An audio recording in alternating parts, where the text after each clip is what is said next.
السلام العائلة، كي دايرين الحباب الخوت الخواتات المهمات؟ كنتمنى تكونوا على خير وبخير، ويلقاكم هذا الفيديو في احسن الاحوال ان شاء الله، مع فيديو جديد ان شاء الله. غادي نشارك معكم عاوتاني حليوه ديال العيد.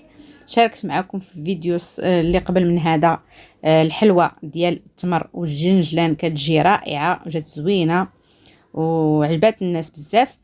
وغادي نشارك معكم دابا واحد الحلوه اللي كانت زمان بزاف كيديروها الناس، بحال شويه ولينا كنساوها، ولكن انا ديما كنديرها الصراحه. ما كان يعني ماشي ديما ولكن مره هكا كنديرها.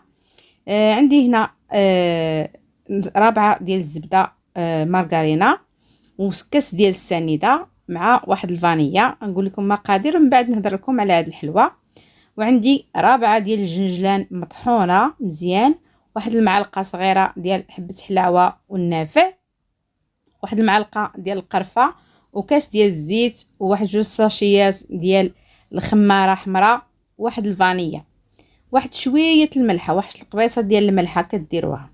كديروا الزبده ما تخليوهاش، ما ديروهاش في الثلاجه، ديروها في الكوزينه حتى كتشد حراره المطبخ، وكتطلقوها بحال هكا. كتخدموا الزبده هي الاولى مع السنيده والفاني والمليحه اللي درنا، واحد شويه الملحه وصافي. هاد الحلوه راه كتجي واعره، كتجي زوينه بزاف. كنديروها مش شحال هادي كيديروها الامهات ديالنا، وباقا لدابا النيت، واخا ما كنديروهاش بزاف، ولكن يعني كتجي بنينه. وانا درت حاولت نديرها بالمقادير اللي كنا كنديرو شحال هادي، ما دخلتش فيها الفرماج. دابا ولاو كيدخلوا فيها الفرماج، انا بغيت نخليها اصليه كما كنا كنديروها زمان.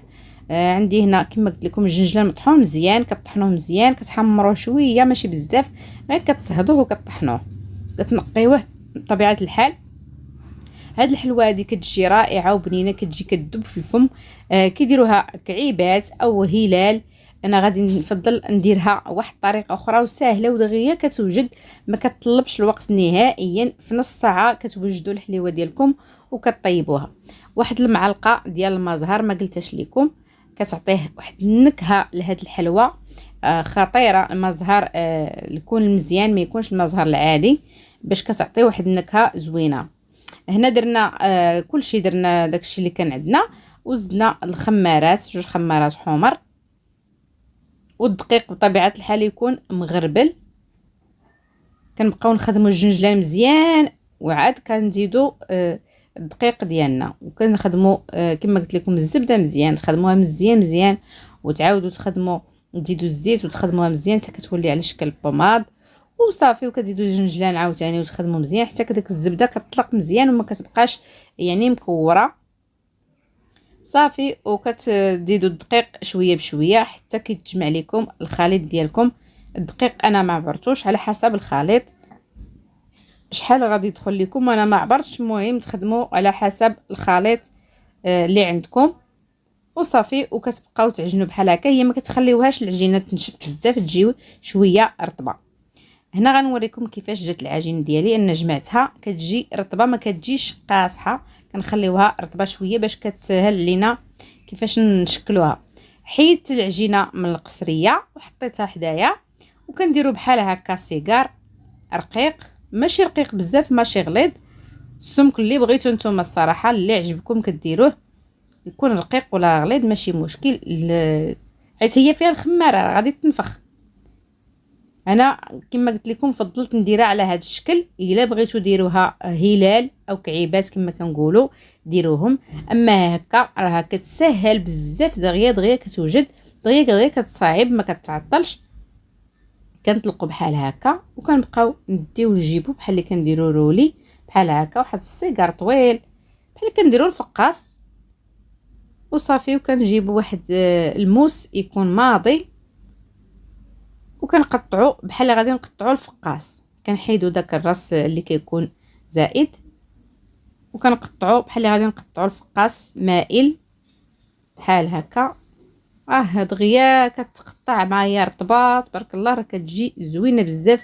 وهاد الرطوبيه ديالها راه كتبقى هكا ملي كطيب كتجي بنينه وكتذوب في الفم، غير كتشدي فيها راه كتفتت بحال هكا. وغادي نحطوها في اللاطه اللي تكون مدهونه بشويه الزيت، الا ما كانش كتلصق معليش ما تدهنوهاش، وإلا كانت كتلصق دهنوها بشويه الزيت. انا عندي هاد لاطه ديال الفران ديال الضو شويه كتلصق ليا، كندير لها واحد شويه ديال الزيت من التحت كندهنها باش ما كتلصقش ليا الحلوى.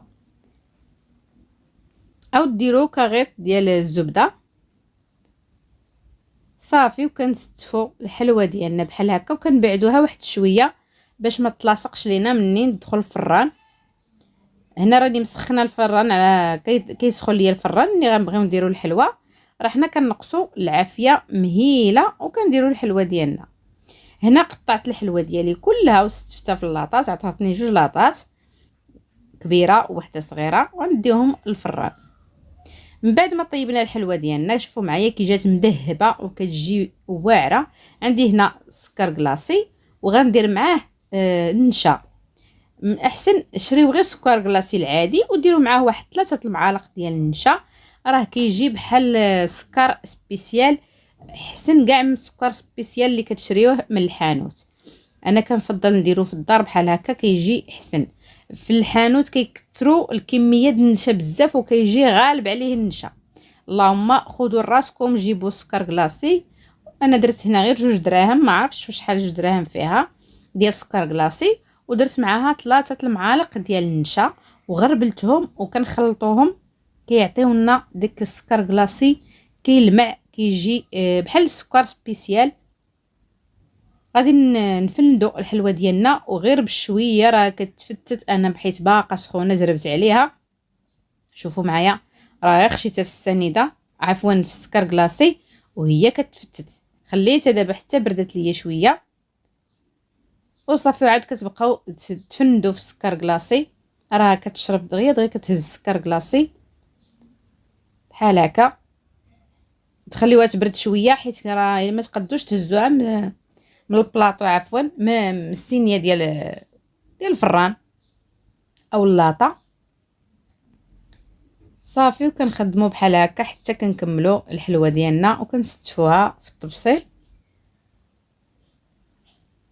راه في الساعه كتوجد في نص ساعه كما قلت لكم. هاد الحليوه راه كتكون موجوده طايبه مفنده في السكر كلاصي. وهذه اللاطه الثانيه حتى هي محمره مذهبه كتجي خطيره، كطيب كتجي بحال ما كتطيبش وحده محمره وحده لا، هذاك اللون كيجي موحد.